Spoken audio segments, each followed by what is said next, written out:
Reactorama with Fordo Ford. Yo, what's up? What's happening?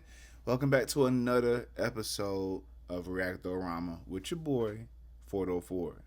My Reactor Rangers, what's happening? Alright? So we're gonna keep it going with Marcus Lovett, bro, because I've been amazed since I reacted to that Baller's Life video.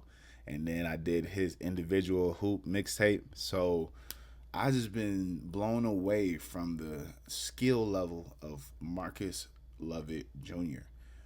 But unfortunately, if y'all paid attention to my last video, he did not make it to the NBA. He is currently in the Chinese Basketball Association. Okay, so we're gonna be here to react to the tough decisions that hurt Marcus Lovett's NBA chances.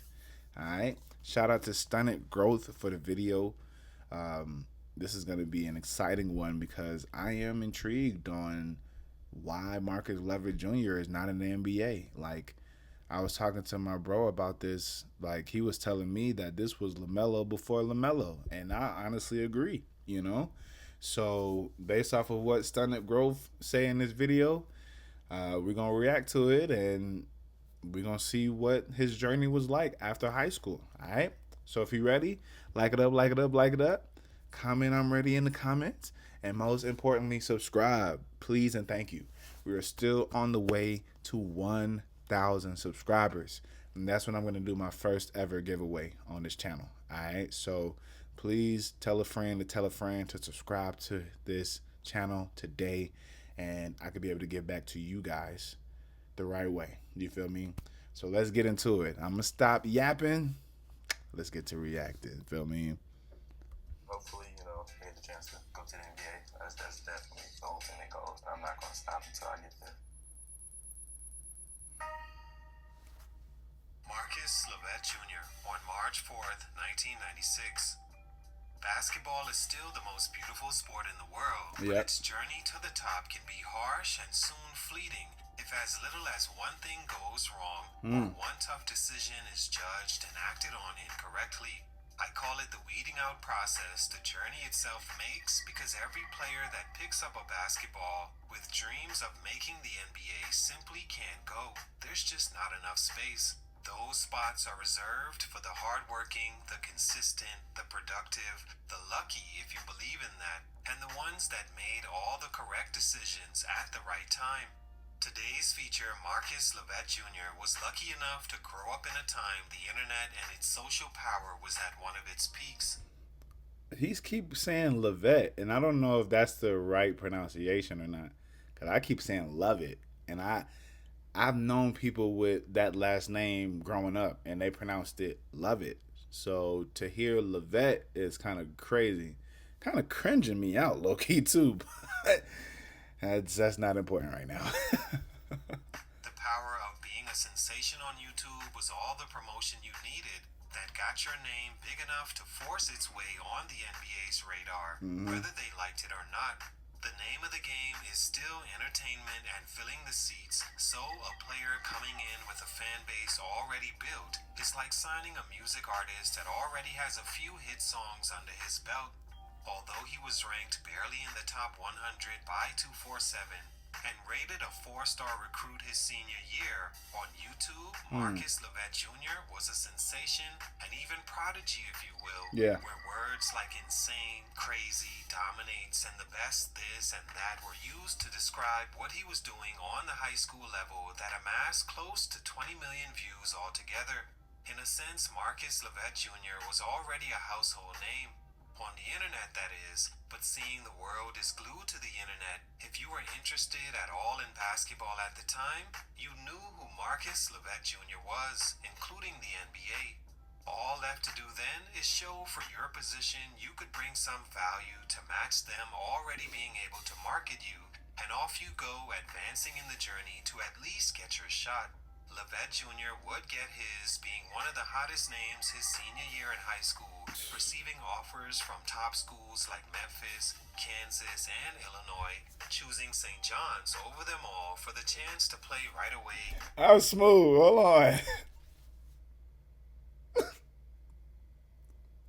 That's smooth. I fuck with that. And Illinois, choosing St. John's over them all for the chance to play right away and help a bad team the season before regain its promise. But then the left turn started to happen, and Marcus worked through those initially by being productive on the floor to the point he was on the cusp of being able to leave after one playing year at St. John's. He made the decision to return to school, injured himself, then made another huge decision to disappear altogether, and ever since then, the opportunity to play in the league has yet to come at 28 years old. I will never not get tired of that fucking pass, bro. Nigga, this man literally was falling, tosses the basketball behind his head through the opponent's shoulder to a wide open teammate. And I really do hope that nigga scored that layup, bro. I really do, because if he didn't, bro, I know the entire coach, hell, the coach, the entire team, I meant to say, and the coach would be fucking irate, especially the coach. It'll be to the point where you got to sit your ass down for the rest of the quarter or for the rest of the game, because what? You missing easy ass give me's? Like, it's you in the backboard in the rim and you missed that easy ass shot, bro. Yeah, if I was coach, you sitting your ass down for the rest of the quarter, or depending on the score of the game or the magnitude of the game, wherever we at. If it's fourth quarter, you pull that shit, you're not seeing the rest of the game. Sit your ass down. If it's first quarter, second quarter, sit down, reflect on your dumbass decision. Maybe we'll try it again in the second half. I don't fucking know. I'm just talking shit. Let's get back to it, please. One of the most talented guards of his era, but for these reasons, his growth was stunning. What happened? Let's talk about it. It's your boy JC Stunning Growth. That shit was nasty. Hold on before we get in there. Damn. But for these reasons, his growth was stunning. What happened? Let's talk about it. That shit was nasty. Goddamn. Let's get it. Take a minute to like, subscribe, and comment on who I should do next. Marcus Lovett Jr. is a point guard shooting guard from Fort Wayne, Indiana that grew up somewhat a prodigy and protege of his father, Marcus Lovett Sr., who was a pretty good basketball player himself. Jr., since his freshman year in high school, was a standout for Providence High in Burbank, California, averaging video game numbers against older Damn, 31.7 points per game, 4.6 rebounds per game, 3.4 assists per game, and 3.1 steals. This man averaged 32, 5, and 4 with 3 steals a game. What the fuck? Video game numbers, like he said, for real. Competition, and went on to sweep in Player of the Year honors in the CIF through his junior season. During this time, he grew to be a YouTube sensation for his speed and quick handles in traffic, as well as his star personality. He moved to Chicago for his senior season and led Morgan Park, averaging 25 points, 8 rebounds, and 7 assists. Despite his rising internet fame and production, he was still rated a 4-star recruit, number 14 point guard in the country, and 98th nationally by 247 Composite. He was also still under 6 feet in my opinion, although listed just that. He chose St. John's University and came in with expectations to lead the team while bringing the show with him, and on the court he did until circumstances within and out of his control took over. Sheesh. Stunt number 1, redshirt freshman year. Damn, I did not know that. Having to redshirt as a freshman for being ineligible. That fucking sucks. Entering St. John's in 2015, Lovett was the prize recruit Chris for Mullin. Chris Mullin, beginning his era taking over for Steve Lavin, who went to the NCAA tournament a season prior. But 2 days before the season was set to begin, the NCAA came back with their ruling on Lovett regarding his eligibility, and the news wasn't at all positive. Because he had attended 3 different schools during his high school career and was behind on his credits, Lovett took night and summer courses to make up for it, but the NCAA decided it was too late and wasn't enough to meet the requirements to be a full qualifier for athletics. Huh? Man, I done heard so many high school basketball players transferring schools once a year. And it's you got 4 grades in high school: 9th, 10th, 11th, and 12th. I've heard NBA players from back in the day and today, maybe.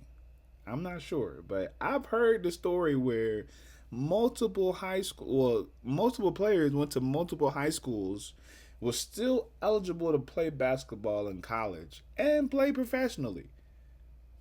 So you mean to tell me even with Marcus Lovett doing night classes and summer courses, he still wasn't eligible to hoop for St. John's?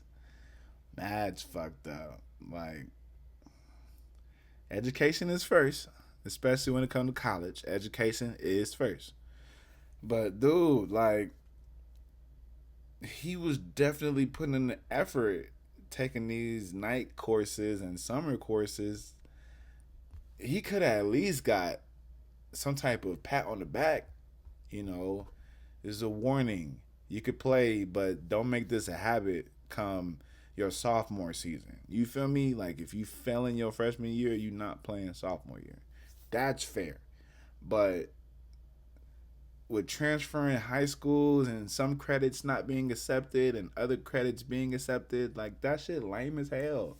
And it takes away from potential greats that could have been in the NBA, like Marcus Lovett Jr. here.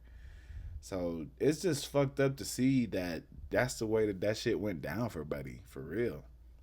This meant he'd have to redshirt his true freshman year and focus on his schoolwork before he could play.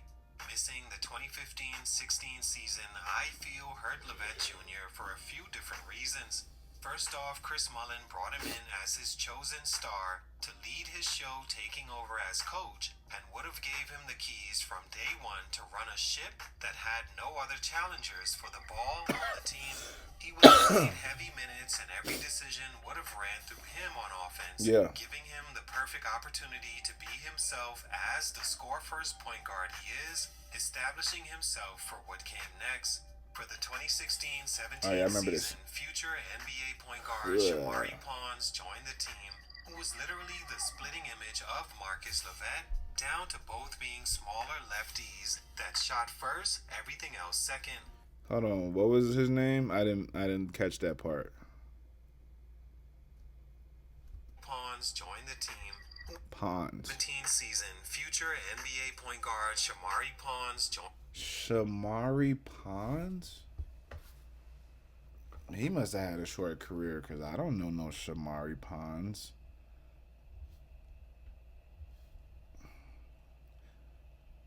Shamari Pons.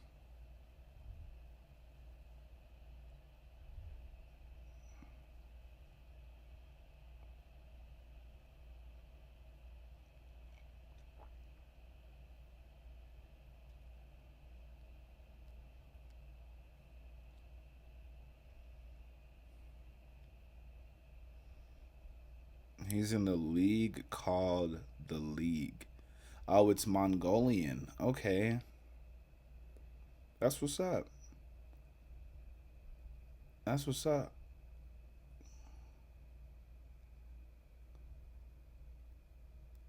He said future NBA. I don't. Okay, he was selected by the G League, not the NBA. Stunning growth. He was selected by the Delaware Bluecoats, first overall in the 2021 NBA G League draft. You know, G League is different than NBA. The G League is like, you got basketball talent, but you're not NBA ready yet. You feel me? And the NBA is the NBA, the best of the best. All right. So there you go. Shamari Pons. Never heard of this dude, but hey, Doesn't hurt to learn, right? Joined the team, who was literally the splitting image of Marcus Lovett, down to both being smaller lefties that shot first, everything else second. Pons, as a true freshman, led the two in scoring, rebounds, steals, and minutes, while less turnovers than Lovett. Marcus had a solid redshirt freshman season as well at 15.9 points per game, 3.8 assists, and shot 38% from three. Okay. Even though they both had great seasons, they looked like literally the same player, with Pons younger, better on offense, bigger, and turned the ball over less. Okay, that makes sense. That makes sense. Damn. It is tough to play. Excuse me. It is tough to play two players that pretty much play the same. I understand that, man. I understand it. But as a coach, this is where tough decision making comes, right? Because if Shamari Pons was doing better than Marcus Lovett has, even though with me wanting to give Marcus Lovett the keys to run the team, I would give it to Shamari first and let him be the starter. And then Marcus Lovett coming off the bench being a six man and the captain of the second string team. What? St. John's would be crazy. I mean, I wouldn't, I don't know like their big men and their wings like that, but I figured that would be a plus to run the St. John's operations like that if I was Chris Mullin. You know what I'm saying? Because they not clashing with each other. You know what I'm saying? They can always play against one another in practices and scrimmages, things like that. They both got the same play style. They both shoot first, pass the ball, and everything else second. You know what I'm saying? So it is tough that they still try to force these two to work together on the same starting five. Marcus Lovett should have been the sixth man and starting with the second string, other than playing alongside Shamari Pons. Because they may be both great offensively, but defensively, they're liabilities. You know, they both short, they both 6 foot, they both skinny, you know what I'm saying? So let's say Drew Holiday, for example. He's very defensive minded, but on offense, that ain't no little boy neither. He will post you up. Kyle Lowry is another example. Those boys would have folded these two niggas right here. All right. So I definitely get it. But I just got to shake my head because we can't go back and redo this shit. You know, it already happened. So it is what it is, y'all. In my opinion, he should have taken his chances with the draft after that year. Instead, made a decision to come back to school and further hurt his chances. Why though? Why? Like, because if he would have went pro and hurt his chances then, oh, now he's labeled a bust. You feel me? So most people who don't go to the pros and go back to college, they normally do that to boost they damn their ratings. So they could be higher in a draft. They could be a lottery pick. They could be a top 3, top 5, whatever, top 10. You feel me? This just sucks, man. This shit sucks. I'm sorry, bro. Stunt number 2, getting injured that cost him another year off the court. So that relates to what he was just saying. So to be redshirted your first official freshman year at St. John's, then to have somebody with this similar play style play with you, and now that crowds your growth as a player, and now you getting hurt that gets you another year off the court. Oh my god, bro. Like, this is the sad stuff behind basketball, bro. Like, sometimes it just be one thing after another with certain stars that don't make it pro, unfortunately. You know? This shit sucks. Let's keep going. Stunt number 2, getting injured. Coming back to school left Lovett open for the worst to happen to a player that gave up the chance to turn pro, even if slight, and that's injuring themselves. During a fall November 26 game against Central Florida, Lovett Jr. sprained the left MCL in his knee and was sidelined indefinitely after 7 games into the 17-18 season. Damn. November 26, 2017. I was about to say Lovett, nigga, sustained an MCL sprain in his left knee, but was listed as day to day. However, January 10th, 2018, he announced he was sidelined for the remainder of the season without playing since the injury.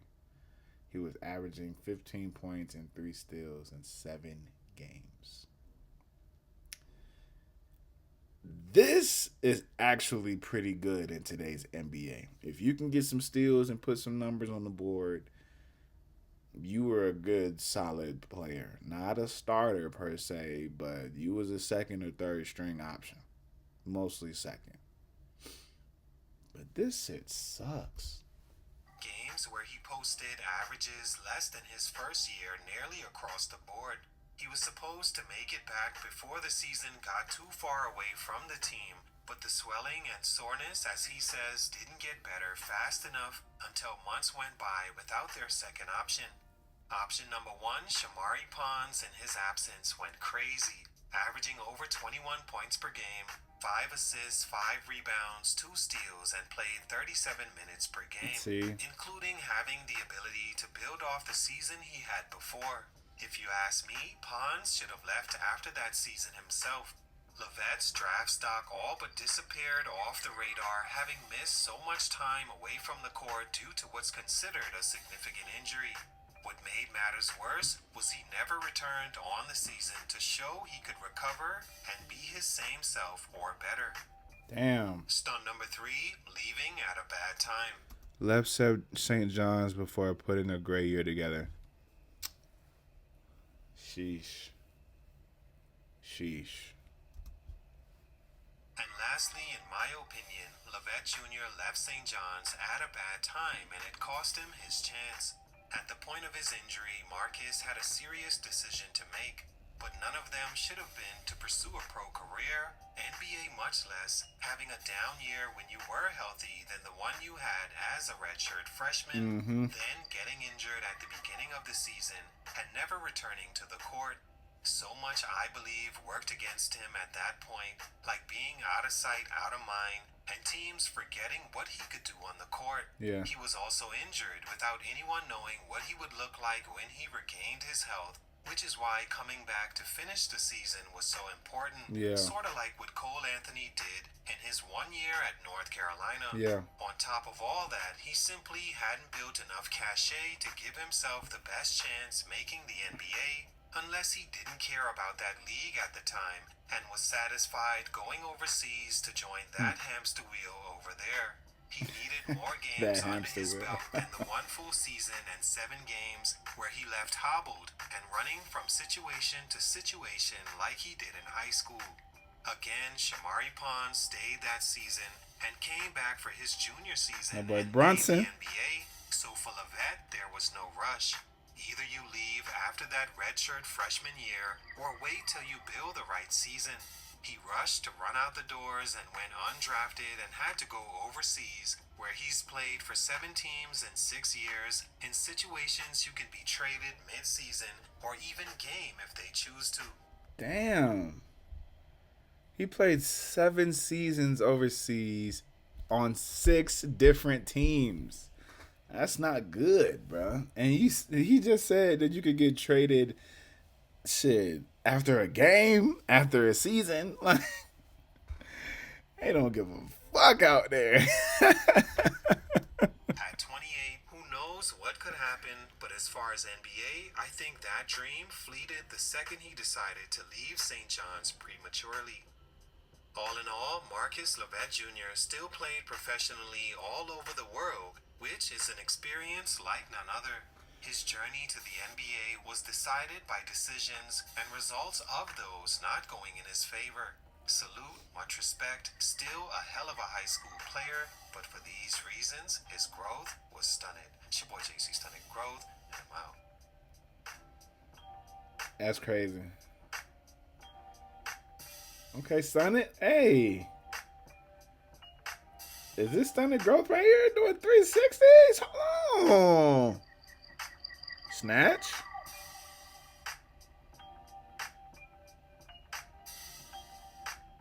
Okay. I didn't know you was like that stunted growth. Shit, but that's the video though, man. Also, happy belated birthday. He just turned 29. Marcus Lovett. He just turned 29 a couple days ago. So happy belated birthday if you're watching this video. I do wish that you feel me. You could have stayed at St. John's to give it another go to try to up your stock for the draft, the NBA draft.